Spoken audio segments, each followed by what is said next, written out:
दैनिक माटी की महिमा एमकेएम न्यूज में आपका स्वागत है। आइए नजर डालते हैं शहर की ताजा गतिविधियों पर। पुलिस ने किया सनसनीखेज तिहरे हत्याकांड का खुलासे में बताया गया कि आरोपी ने ब्लैंक चेक वापस पाने के लिए परिवार को मौत के घाट उतारा। पिता और पुत्र की चाकू से हत्या कर दी गई, मां का साड़ी से गला घोट दिया। सनसनीखेज तिहरे हत्याकांड की 3 दिन बाद पुलिस ने खुलासा कर दिया है। 2 बदमाशों ने पिता पुत्र की चाकू से गला रेतकर हत्या की थी और वृद्धा का साड़ी से गला दबाकर गला घोट दिया था। मृतकों में शामिल पिता ब्याज पर रुपए देने का काम करता था। दोनों आरोपियों ने ब्लैंक चेक देकर पैसा उधार लिया था और उधारी ना चुकानी पड़े, इसको लेकर तिहरे हत्याकांड को अंजाम दिया गया। सोमवार शाम इंगोरिया थाना क्षेत्र के ग्राम बुरावद स्थित चंबल नदी के किनारे से राजेश नागर और उसके बेटे पार्थ की 3 दिन पुरानी लाश बरामद हुई थी। दोनों का गला रेतकर हत्या की गई थी। पुलिस को राजेश के पास से मोबाइल मिला था, जिसके आधार पर दोनों के पिपलीनाका स्थित हरिनगर के निवास करने की जानकारी सामने आई थी। पुलिस रात 3 बजे हरिनगर पहुंची तो मकान पर ताला लगा था, जिसे तोड़ने के बाद अंदर दुर्गंध आने पर जांच शुरू की गई।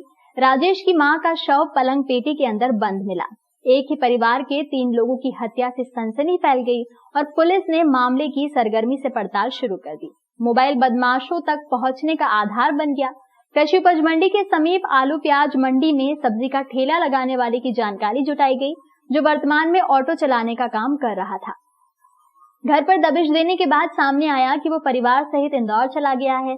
4 दिन से उसके घर पर ताला लगा हुआ है। इंदौर पहुंची पुलिस टीम को उसके सागर में होने की जानकारी मिल गई। पुलिस ने सागर स्थित रानगीर माता मंदिर पहुंचकर आरोपी को हिरासत में ले लिया, जिसने अपने एक व्यापारी साथी के साथ मिलकर हत्या करना कबूल कर लिया। पुलिस ने दूसरे आरोपी को शहर से ही हिरासत में लेकर तिहरे हत्याकांड का दोपहर खुलासा कर दिया। ब्लैंक चेक वापस लेने के लिए की गई हत्या राजेश और उसका पुत्र पार्थ ब्याज पर पैसे देते थे। कुछ समय पहले सागर के रहने वाले जयराम कुशवाहा को ब्याज पर पैसे दिए थे, जिसके चलते ब्लैंक चेक राजेश ने अपने पास रख लिया था। जयराम कुशवाहा पिछले 10 सालों से मोहन नगर में रह रहा था। उसने सब्जी का व्यवसाय बंद कर ऑटो चलाना शुरू कर दिया था। राजेश ने कमल कॉलोनी में रहने वाले व्यापारी कमल जैन को भी लाखों रुपए उधार देकर चेक अपने पास रखे थे। नागर परिवार के 3 सदस्यों की हत्या की वजह ब्लैंक चेक होना सामने आया है। दोनों आरोपियों ने उधार चुकता ना करना पड़े और ब्लैंक चेक मिल जाए, इसको लेकर हत्या की योजना बनाई, जिसके बाद ऑटो इस्तेमाल करके घटना को अंजाम दिया। पुलिस दोनों को न्यायालय में पेश कर रिमांड पर लेगी। दोनों ने हत्या के बाद घर की तलाशी लेते हुए ब्लैंक चेक तलाशे, जिसके चलते घर का सामान बिखरा पड़ा मिला था। सीडीआर से खुला राज। तिहरे हत्याकांड को लेकर पुलिस न सिर्फ सीसीटीवी फुटेज खंगाल रही थी, बल्कि राजेश के मोबाइल सीडीआर यानी कॉल डिटेल रिपोर्ट भी देख रही थी। राजेश से बात करने वालों के नंबर खंगाले गए। कई लोगों से संपर्क किया। 2 लोगों के मोबाइल बंद मिले। उनके बारे में पता किया तो पहचान हो गई। सीसीटीवी फुटेज में दिखे थे पिता पुत्र। पुलिस ने सबसे पहले हरिनगर चौराहा पर लगे सीसीटीवी फुटेज खंगाले तो उन्हें 8 अप्रैल को पैदल जाते हुए पिता पुत्र दिखे। दोनों ने जैन समाज के कार्यक्रम में प्रसाद लिया। राजेश के घर से जैन समाज का कार्ड मिला था। एडिशनल एसपी श्री आकाश भूरिया और सीएसपी नेगी और एसडीओपी बड़नगर रविंद्र बोयट, इनकी डाउन द लाइन बाकी 4 टीमें बनाई गई। चारों टीमों ने लगातार इसमें काम किया और जब प्राथमिक पूछताछ जो निकल के आई उसमें यह समझ में आया कि एक व्यक्ति जो 8 तारीख से गायब है, उसकी हमने जब तलाश प्रारंभ की तो उसका ये मालूम पड़ा कि वो मूलतः सागर जिले का रहने वाला है। कल हमारी टीम गई और सागर से जब उसको लिफ्ट किया तो पूरे घटनाक्रम का उसने स्वीकार किया। घटना के पीछे जो कारण निकल के सामने आया है कि ये मृतक जो है, इसका जो आरोपी और उसके जो सह आरोपी, दोनों आरोपी हैं, ये उसके कर्जदार थे। एक को 4 लाख रुपए लेने थे, दूसरे को 20,000 रुपए देने थे। तो इस बात से इनके बीच में कुछ बहस भी बीच में हुई थी और उसने को घर से आने से मना किया, मृतक को घर से आने के मना भी किया था। और इन लोगों ने तय किया कि अगर हम उनको मार देते हैं तो हमारा ये कर्ज वाला जो है वो पट जाएगा। इसी उद्देश्य से इन्हें घटना की है और दोनों ही आरोपियों को हमने गिरफ्तार कर लिया है। हमारी जो टीमें हैं इन्वेस्टिगेशन का जो उनकी जिनसे पूछताछ कर रही है, पुलिस रिमांड लेंगे। पुलिस रिमांड के बाद जो और बारीक तथ्य है उस पर पूरा इन्वेस्टिगेशन कंप्लीट करके शीघ्र ही इसका अनुसंधान पूर्ण करके इसको चिन्हित एवं सनसनीखेज प्रकरण में लेकर हम इसमें डे टू डे बेसिस पर ट्रायल हो और सजा हो, इसका प्रयास करें। जैन समाज के अंतिम निरर्थक भगवान महावीर स्वामी की जयंती सकल जैन समाज द्वारा धूमधाम से मनाई जा रही है। आज प्रातः शोभा यात्रा निकाली गई। जैन समाज द्वारा अपने प्रभु के जन्मोत्सव पर एक अनूठी पहल का निर्णय लिया गया, जिसको लेकर कल होने वाले कार्यक्रम में समाज के व्यापारियों को हिंसक सामग्री नहीं बेचने के पोस्टर वितरित किए जाएंगे। जैन समाज द्वारा भगवान महावीर स्वामी का जन्मोत्सव 3 दिवसीय कार्यक्रम आयोजित कर मनाया जा रहा है।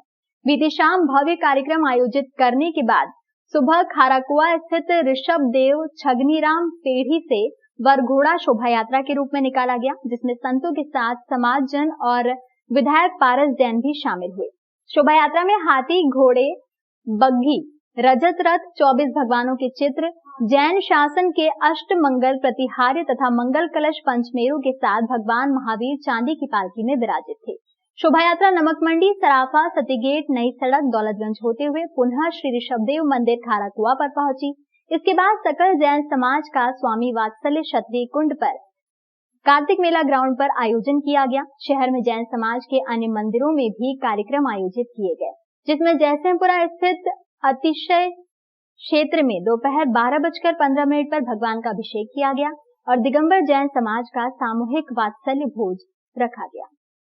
जन्म कल्याणक महोत्सव की समस्त जैन समाज, दिगंबर जैन समाज, श्वेतांबर जैन समाज, सभी समाजजनों को, उज्जैन वासियों को हार्दिक बधाई, शुभकामनाएं। जय महावीर, जय महावीर।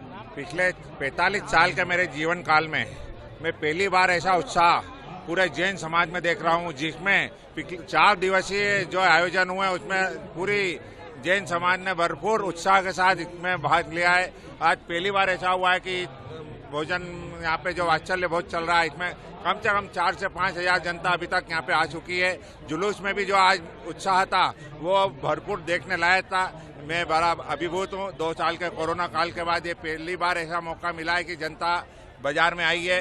मैं माहिर भगवान को प्रणाम करते हुए सबका बहुत बहुत आभार मानता हूँ। नियुक्ति किया था महावीर जयंती संयोजक के रूप में, और ऐतिहासिक रूप में पिछले 2 वर्षों का जितना भी उत्साह बचा हुआ था वो इस वर्ष देखने को मिला समाज में, और बड़ी उत्साह के साथ अति उत्साहित होकर सभी ने संपूर्ण समाज के साथ स्वामी वात्सल्य का आयोजन हुआ और सभी लोगों ने सफल बनाया। सभी को धन्यवाद। महावीर जयंती महोत्सव समिति के अंतर्गत, जन्म कल्याणक महोत्सव समिति के अंतर्गत 3 दिवसीय महावीर जयंती के आयोजनों में समाज की विभिन्न संस्थाओं द्वारा और विभिन्न सभी मंदिरों में बहुत 3 दिन से उत्साहपूर्वक आयोजन संपन्न किए जा रहे हैं। आज श्वेतांबर और दिगंबर जैन समाज का, जो कि हिंदुस्तान के इतिहास में एक उज्जैन का इतिहास है कि यहाँ समग्र दिगंबर जैन समाज और श्वेतांबर जैन समाज का दोनों वेदियां संयुक्त रूप से बराबरी चलती है और भव्य चल समारोह संपन्न हुआ।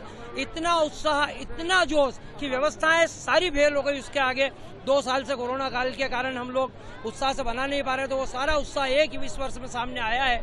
और आज ये यहाँ भोजन स्वामी वात्सल्य का आयोजन भी पूरा समग्र समाज उज्जैन का स्वामी वात्सल्य का आयोजन है।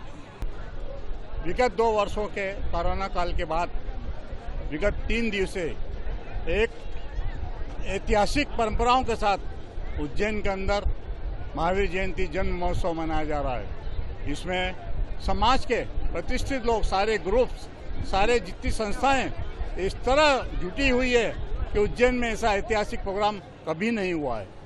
बाबा साहब भीमराव अंबेडकर की 131वीं जयंती पर टावर चौक स्थित अंबेडकर प्रतिमा पर हुआ पुष्पांजलि कार्यक्रम। संविधान निर्माता बाबा साहब भीमराव अंबेडकर की 131वीं जयंती पूरे भारत में भक्ति और उत्साह के साथ मनाई गई। शहर में बाबा साहब की जयंती पर कई तरह के कार्यक्रम आयोजित किए गए। मुख्य कार्यक्रम टावर स्थित बाबा साहब भीमराव अंबेडकर की प्रतिमा पर हुआ, जहां सुबह से ही बाबा साहब की प्रतिमा पर विभिन्न संगठन, राजनीतिक पार्टियां और शहरवासियों सहित बाबा साहब के अनुयायियों ने पुष्पांजलि अर्पित कर उन्हें याद किया। भारतीय जनता पार्टी द्वारा बाबा साहब भीमराव अंबेडकर की प्रतिमा पर माल्यार्पण कर उन्हें याद किया गया। कार्यक्रम में बीजेपी नगर अध्यक्ष विवेक जोशी, मध्य प्रदेश शासन के उच्च शिक्षा मंत्री डॉक्टर मोहन यादव, सांसद अनिल फिरोजिया, अनुसूचित जाति मोर्चा बीजेपी के कार्यकर्ता उपस्थित रहे। वहीं कांग्रेस ने भी अंबेडकर की प्रतिमा पर माल्यार्पण कर उन्हें याद किया। इस अवसर पर घटिया विधायक महेश पटेल, शहर अध्यक्ष महेश सोनी सहित कांग्रेस के कार्यकर्ता उपस्थित थे। स्मरण करते हुए अपनी बात को समाप्त करूंगा। एक ऐसा महापुरुष जिसने लोकतंत्र को अमर करने के लिए, समाज की एकता के लिए अपने समाज की कमजोरी को सबके सामने लाए और खाली सामने नहीं लाए, उसका इलाज करा करके समाज की एकता का संदेश दिया। ये हमारे जीवन की बहुत बड़ी पूंजी है। हम ताउम्र बाबा साहब के इस एहसान को कभी भूल नहीं सकते। ऐसे महापुरुष को हम स्मरण करते हुए अपनी आत्मीय श्रद्धांजलि भी अर्पित करते हैं। उनके विचारों को हम सशक्त करते रहे तो भारत सशक्त होगा।